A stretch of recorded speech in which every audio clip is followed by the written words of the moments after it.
Hello there, ladies and gentlemen. We're back again. It's time for the Euros Group B. Now, if you missed the Group A chat, it was good. Someone review it for me, Keeno. It was good, wasn't it?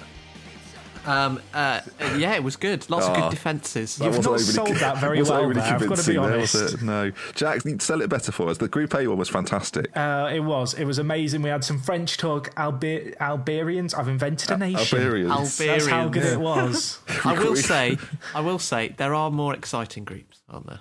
Yes, and Portugal's I think group. we're arguably talking about one of them today. It is Group B, ladies and gentlemen. It's England, Russia, Slovakia, Wales. And I think what we'll try to do here is not spend too long talking about our beloved England. But we're going to start with them, boys. So let's get straight into this. Let's crack on. England, of course, had an interesting qualifying, a 100% record for Roy's boys. And Jack, we're going to win it, right? Yeah. Beating Portugal tonight. We're going to win it. The football is coming home. Recording spoilers there. We have recorded straight after the Portugal game that we've smashed them in 1-0. They were lucky Ronaldo was injured because we would have beaten them with him, so it wouldn't have mattered. I think the main talking point from that game, I mean, we'll just touch on it briefly, just very, very quickly. Bruno Alves is an interesting man, isn't he? He was scary at Euro 2012, I remember, and he's still scary now. He looks like a pirate, doesn't he? Yeah. Bruno Alves. This isn't the Bruno Alves podcast there, so we'll talk about England. So, squad-wise, I mean, we touched on it in a previous podcast, but I think I'm relatively okay with it. I still think Drinkwater should have gone ahead of Barkley. We kind of all decided that was a smart decision not made by Roy. But going forward, I mean, we're not favourites for the competition, but I'm relatively positive. Good, we're good at qualifying. We've done okay in the friendlies. We're generally good in group stages. Yeah, but we're generally good in group stages as well, aren't we? I mean, the problems always come after that. Okay, the last World Cup, should we leave that as the exception to the rule? No, in general. It's as soon as we played good teams, and it just so happened, Jack, we had some good teams in our group at the World Cup. Uruguay and Italy showed us what it's like to be a proper international team. Or that Costa Rica game, God, they nearly had us, didn't they? Oh, dear me, that was one of the worst. I mean, obviously, one of the worst tournament games I've seen. Just a dead rubber game. I feel like we've really undone your point there about England being good in the group stages. I do think generally we qualify fairly. I think previous to that, we always get like a quarter-final, second round kind of knockout.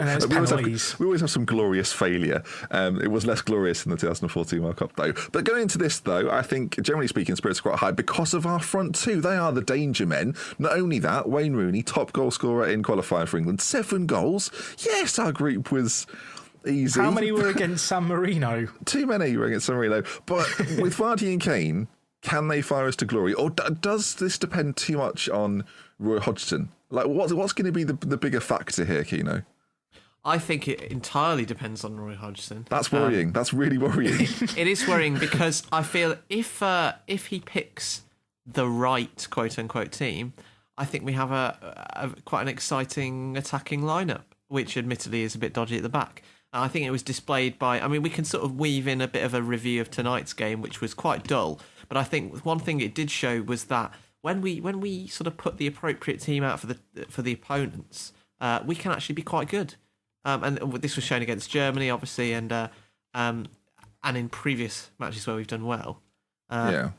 And as you say, it relies on Hodgson to pick the right team. I'm not sure he will do. Do we think he's pragmatic enough, Keeno? Is that the problem with Roy Hodgson, that he's very stuck in his ways? Because I feel like, actually, the current England squad is the leftovers from the 2014 squad, where we took 5 or 6 of Brendan Rodgers' players from Liverpool, and he went, right, well, that worked really well. So what we'll do is we'll replace Suarez with Rooney, because, they're of equal standard, and we'll just let it work. And I feel like this time, he's doing a similar thing, but using Tottenham players, and he's putting Danny Rose in, he's putting Dyer in at the defensive role, he's getting Dele Alli in there.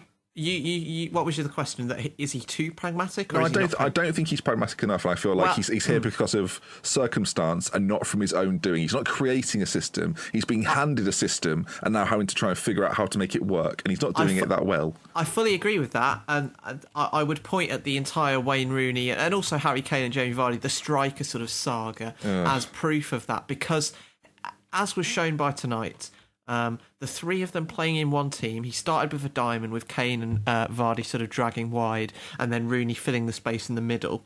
That does not work, and it doesn't work against a top quality level of opposition. It may have worked in the qualifiers, and it may work against lesser teams, which is probably why we might get through the group stage. However, it doesn't work against top quality opposition because Kane and Vardy are not built to play out there. And it's very difficult, I think, without a proper number 10. I don't really see Rooney as a proper sort of midfielder number 10 who will bring other players in. It's very difficult without one of those to accommodate Kane and Vardy in a front two, which ideally is what you want to do, right? Because they've been excellent this season. And so really you're looking at someone like Dele Alli, Sterling, or even a Lallana in there. And so you're right. I don't think Hodgson ultimately is sort of pragmatic and hard-nosed enough to leave someone like Rooney out of the team. And I think that might cost us. Really, yeah, I think the problem is that Roy gets found out against managers that are smarter than him. And I feel like at some point in this competition, we will face managers that are smarter than Roy Hodgson. I think Roy's I think he's a good manager, but I think he's kind of the classic ninth in the Premier League kind of manager. And that will get you so far, but ninth in the Premier League never wins you anything. I feel like we've got a ninth in the Premier League manager in charge of our national team, and that is part of the problem. Talking about our defence, Jack, it's certainly the area that is of biggest concern. I mean, despite the fact Chris Smalling is on the score sheet this evening as we record, I still feel like it's our weakest area. And for sure. I mean, the issue England have got is that for years we've been blessed with some really good centre-backs. We had the likes of Terry, Ferdinand. You had Carragher who just didn't get into the side despite being kind of a mainstay of a Liverpool side for a decade. I think he made 40 to 50 caps, but relative to the other two centre-backs, absolutely nothing. And I do wonder if it's one of these positions where you even look at kind of beyond the kind of 3 or 4 in the squad now. Who else would you take? I mean, Eric Dyer is basically going as a centre mid who maybe can play centre-back based on the fact he played at Sporting Lisbon aged 19. Yeah. Well, is that the reason to play a player there? Well, looking at the squads, and there are many tools online where you can see the overview of all the squads. We're one of the only ones to actually take only 3 centre-backs, which is interesting if you think about it. And obviously Dyer can play there, but we have 3 out-and-out centre-halves. James Milner is versatile. How many times do I have to say this? But you make a good point, though. I think it's our weakest area. I think Jack's right. I think part of it as well is that we've had such great centre-backs. We've had Terry, we've had Ferdinand. And now we're in this situation of we're looking back there and thinking it's not quite as strong as it once was. I do think we've got a good goalkeeper. I think Hart is a good the keeper. saving grace. Arguably our only truly world-class player. Yeah, we've said it before and we'll say it again. I think Tom Heaton. I think with Hart though, I think the England team, because I was watching Euro 96 yesterday, boys. I was watching the documentary. I watched the game back, and what was so evident from that team, they even said it themselves in the documentary, that there were a lot of leaders within that team. You had Tony Adams, you had Paul Ince, you had Shearer, you had lots of talisman within that side, and in this England side, you look at the back line specifically, there's not, for example, Cale's our vice captain, Chris Smalling's our third captain within this England team, and apart from Hart, I think within that back line, there's not a great deal of leadership. Arguably in the middle, there's not a great deal there's a bit of gusto with players like Wilshere and Henderson, they'll talk a bit of shit, but really, is it what you want going forward? I think there's not a great deal of leaders in this team, and that could also be part of our undoing, and it's a concern for me at least. Yeah, and you could say what you want about the so-called golden generation, but as you said, there were also leaders in that team. Yeah, well, you could name 5. Yeah, you could name 5 easily, couldn't you? You could name 5 leaders very easily.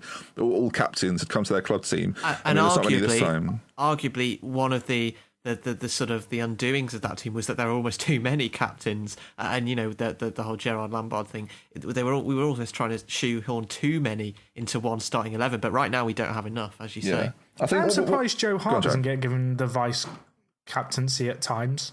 Well, when Rooney was given captaincy, I was campaigning. It wasn't like I was going door to door, but I thought Joe Hart should have been given it ahead of Rooney. But I mean, whatever. This isn't an England podcast. If you're a Russian listener listening in, waiting for us to talk about Russia, you're coming up. I'll just preface this by saying that we will probably do some predictions about how we think England will do within the tournament, but we'll do those in the first show of our actual sort of main podcast. Agreed, boys? We'll send those predictions out, and England will be part of that. I'm sure we'll touch on it again at some point. So that's England. I mean, in summary, winners, runners up, low expectations. Yeah. It's kind of hope for the best but expect the worst with England. That's been my kind of attitude to England for the last few competitions. Yeah, it gives you a little bit more hope, I think. It does. You can't be disappointed. Keeno, who will be our player of the tournament? Little prediction. Just want to ask Keeno. I think Wayne Rooney? this is quite ominous. It may even be someone like Joe Hart, or you may. I mean, I want to say Dele Alli. He's not been as good in the recent England games. Maybe someone like Jack Wilshere, actually, because I think. You and bloody Wilshere. He loves him. No, but I think he did. Him and Sterling coming on did make a big difference tonight, and I think, as we mentioned before, Wilshere was a different player to what we have. I will say, just before we move on, how do you think England are going to line up? Because I thought the 4-1-2-1-2 kind of thing was maybe settled, but I think this game throws it all out the window. I don't think Roy knows his best formation. I totally agree, and that was the one thing to take away from tonight. It's that trying to play that diamond with Rooney behind Vardy and Kane doesn't seem to... Not enough movement. That's all it is. We're just not mobile enough. And with someone, a different player in the 10, it may be different, but as you say, all up in the air. Okay, let's move on then. I feel like our England review for the tournament has been done there. We are English at the end of the day. I feel like it's fair to spend a little bit longer on a team we know very well compared to some of the others. Now, we'll move on to Russia though, and Jack, you're well versed with Russian politics as well as the football team. So we'll start off. Qualifying? No, he's not. I mean, I did history, and I had to do all about Russian political history. Did you actually? That was a long time ago. I did it A level. I've forgotten all of it now. Never mind. I'm doing that next year actually. The economics of Russia. I'm not doing it, listeners. I've not done that. We will be starting off a sub podcast for the fans next summer, featuring Callum Keeno discussing Russian economics for those interested. Yeah. Can we talk about Akinfeyev? I bigged him up during the World Cup 2 years ago, and he burnt me. He made a horrific mistake. He was one of the worst players in the tournament who people maybe expected something from it. I see him again now. The memories are coming back. I can't back him. You can't back him? I can't back him. He's going to do a Rob Green-esque mistake against England. Do you know what the most upsetting thing is about Russia's team this time round? What? It's heartbreaking, this is. For the World Cup, Russia were the only team to have every player from the same country. But this time round, it's not true. Because Nudstatter, who's got a very German name, plays for Schalke, and he's ruined it. So now they're not a full Russian team because they've got a player playing in Germany. I see. Very disappointing in their squad. They've still got 12 players who end with the letter V in their last name, though. It's good. I think the thing with Russia is, we think of Russia from sort of 2008 when they hosted the tournament and they played really well, got to a semi-final, and since then, it's not quite been the same. It's not the same Russian team of that tournament. They've certainly declined a little bit. They've not been as potent. I mean, they finished, taking nothing away from Austria, they finished behind Austria in the group. Yeah, and the way we spoke about Russia, I think we expected more from them, Keeno. It should be said on Russia that they, for much of that qualifying campaign, they had, as we know, as England fans, the sort of the problem of Fabio Capello as manager. And since they actually changed to... I forget the name, but he's from CSKA. Since they changed coach, I think that was last summer. They've actually Slutsky's the That's right. Yeah. Since that point, their results have picked up quite, and they look as though to be playing better. Yeah. So I mean, if you're looking at the qualifying campaign, you have to take that in mind. I think if you look at their squad, a lot of the players, as you say, all from Russia, they've had that core of that team for quite some time now, and as you say, we think of their past results and sort of judge that, but I'm not sure whether that core, that spine, is maybe past its best at this point. You think of the team from 2008, you think of players like Zagoev, who's not even in the squad this time round, Kerzhakov, which is crazy because Zagoev at a certain time, maybe a little bit after 2008. I think he might be injured, but even so... He's still very young and relatively, and at a certain point, he was considered one of the hottest talents in Europe. I think what we're kind of saying on that is, although I think he is injured for the tournament, and hence he's not gone. But I think a lot of people expected him to be at a big European club. Not saying nothing away from CSK Moscow, but I think people legitimately thought he'd be like a Barcelona.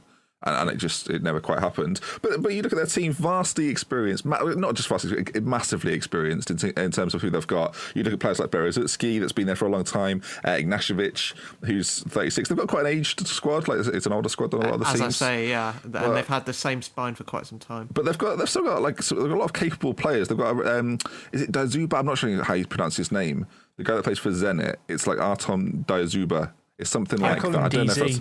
I don't know. Yeah, I call him AD from now on. 6'5", big guy, and he scores a lot of goals for Zenit. Has done well from this season.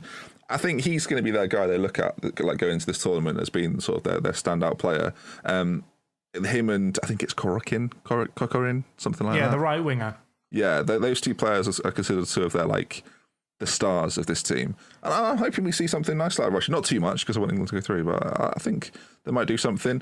As I say, second in their group behind Austria. We'll have to wait and see. Dazuba, I'm assuming that's how you say his name. It's probably very wrong. 8 goals in qualifying, which is more than Rooney. So that's Rooney, basically. Says all you need to know.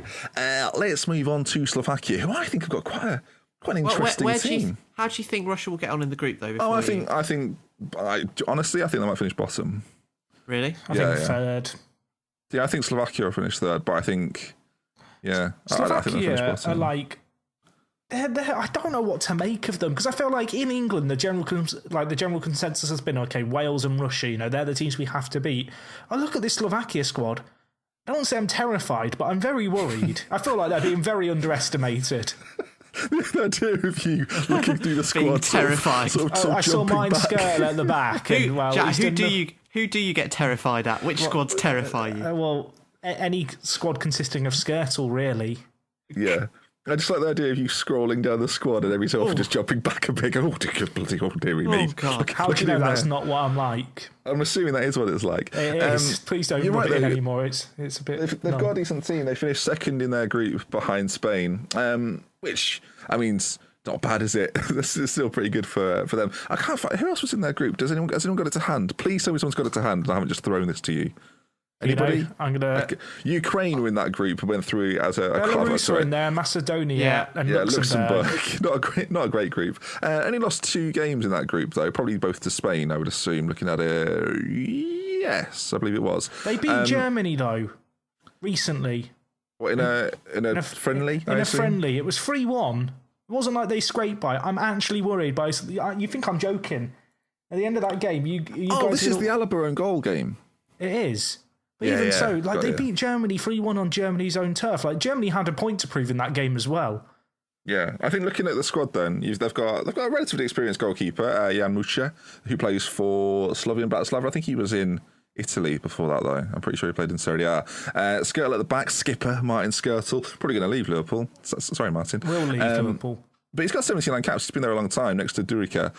Those two arguably play together again. He's getting on a bit, but there's a chance that partnership will strike up. I think the main guy for them is Marek Hamsik. Has been for a long time. Of course, yeah. 28 years old now, 85 caps and 17 goals. Was their top goal scorer in qualifying. Has been considered for a long time to be one of the...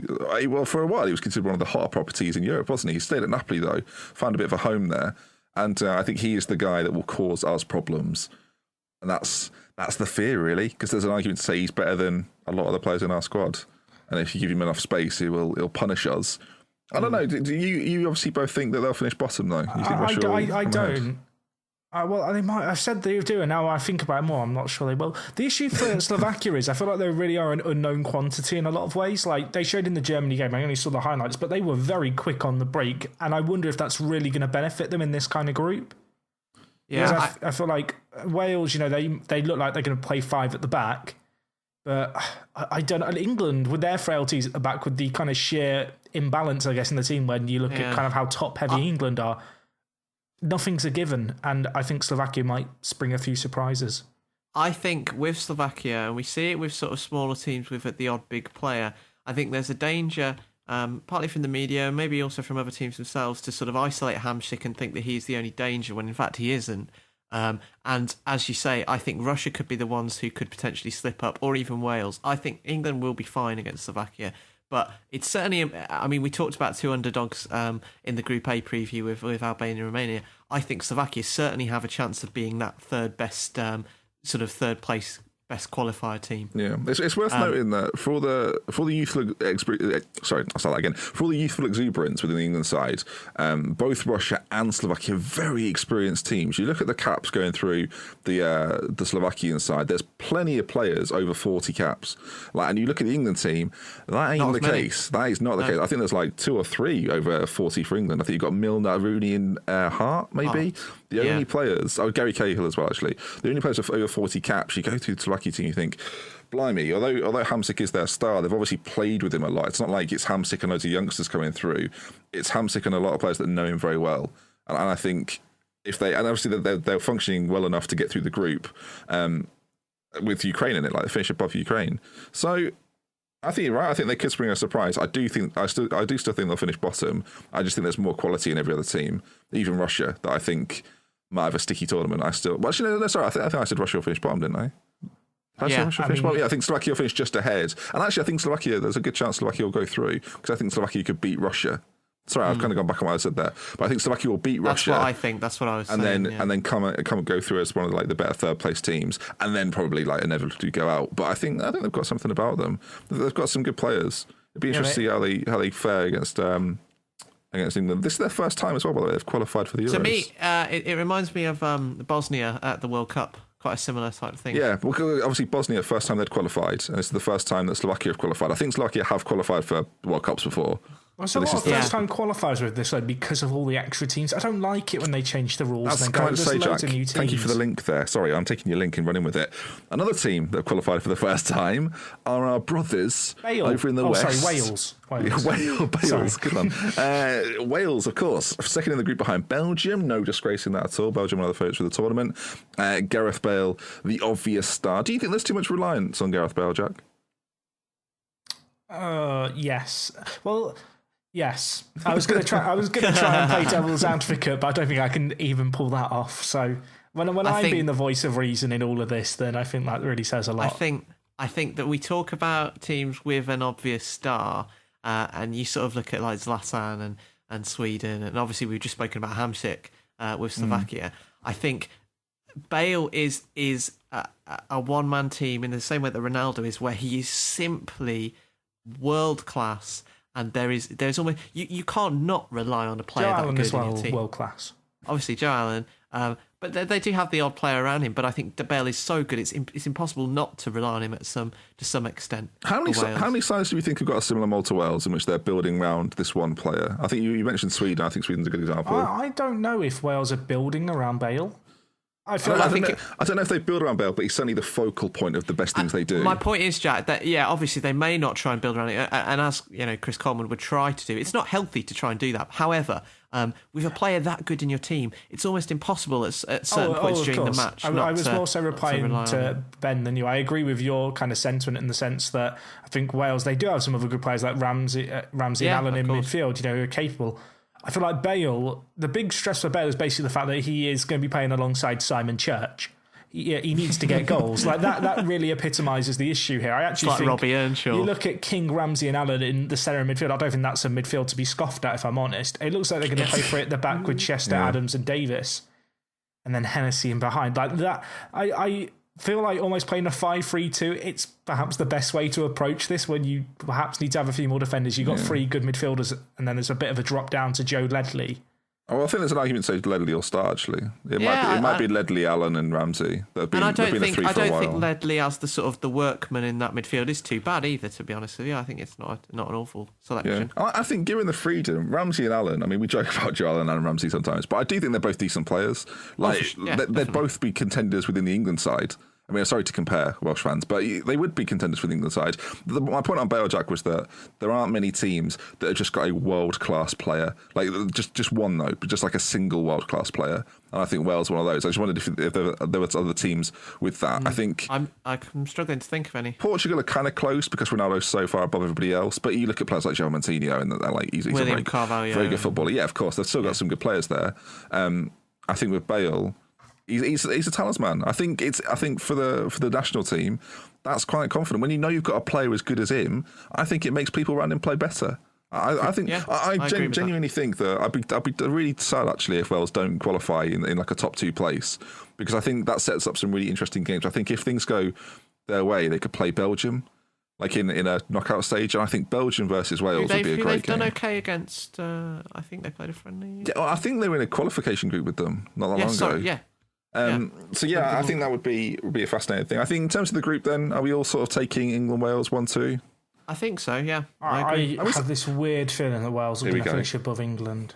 Yeah, do you think Wales will beat England? I think Bale and kind of how Wales might set up is going to hard counter how England play. Hard counter. I think Wales. On that though, I do think Wales have a team that could beat England. You look at their first 11: Wayne Hennessy.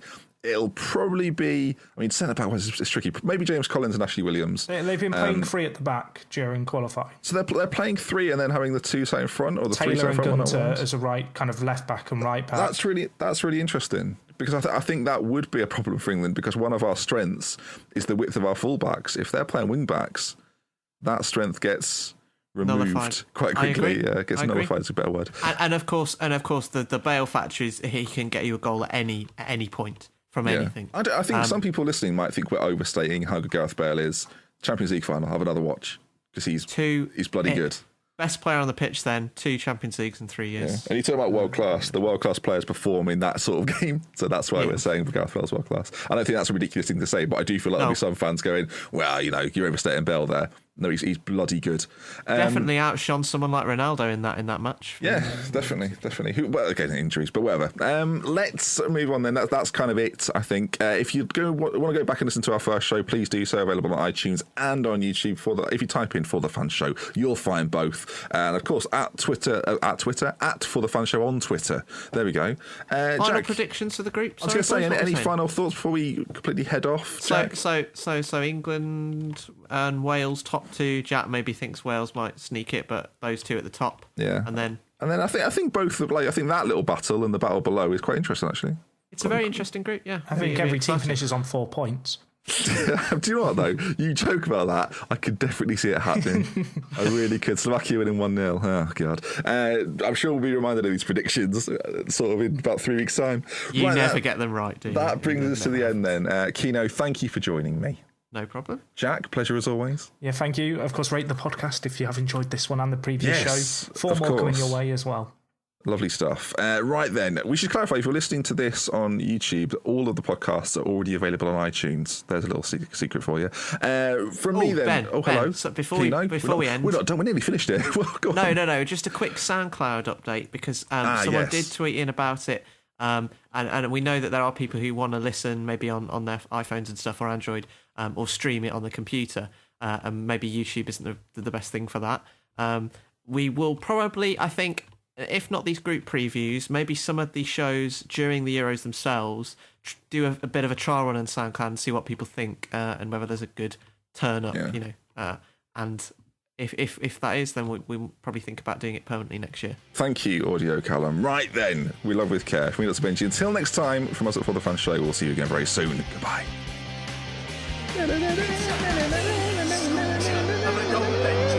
It's perfection. Keeno, I think you're going to have to be calling for an oxygen mask over here, my friend.